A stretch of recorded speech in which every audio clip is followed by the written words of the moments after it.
He would change things, try to weed out some of the bad things, but obviously it didn't happen.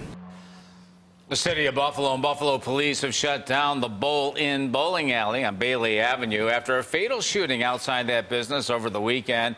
This isn't the first act of violence this part of Buffalo's Lovejoy neighborhood has seen this year. News 4's Marissa Perlman heard from businesses in this neighborhood that are calling for change. Marissa? Well, we've just learned the name of the victim who was shot and killed in that weekend shooting. He's 28-year-old David Lopez from Lackawanna. Tonight, police tell us they're still looking for a suspect. The company next door to the Bowl-In says this is the third time they're dealing with a problem related to this business, and all of those problems happen on the weekends after midnight. What happens outside over there, who knows?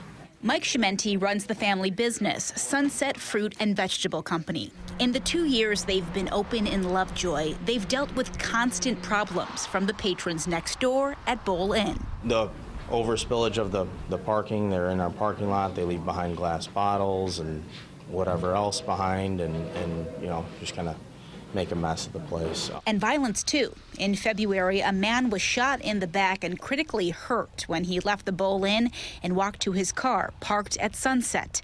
And in January, just before 5 in the morning, a patron stole a delivery truck full of fruit from the business and fled the scene. Our main thing is, it's the safety of ours, our employees and our customers. And, like I said, I have my daughter here sometimes at 5 o'clock in the morning, and whether I have hockey after or if she's got stuff going on or whatever. So, it's scary for me to think about that I can't bring my daughter to work if, my trucks are getting stolen. Saturday, a 28-year-old Lackawanna man was shot multiple times, this time in the bowling alley parking lot.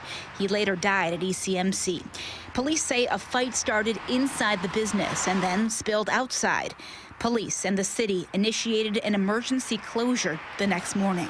We're not going to tolerate situations where establishments can't control the actions of their patrons in and around their establishment.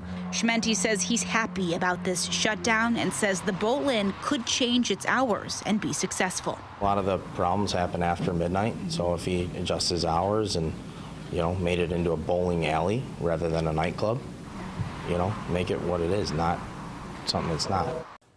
Now, Mayor Byron Brown says he will allow the business to have a hearing with the potential to reopen, but says there will need to be real change moving forward. We've reached out to the owner, Mark Williamson, but have not yet heard back. Marissa Perlman, News 4 at 5.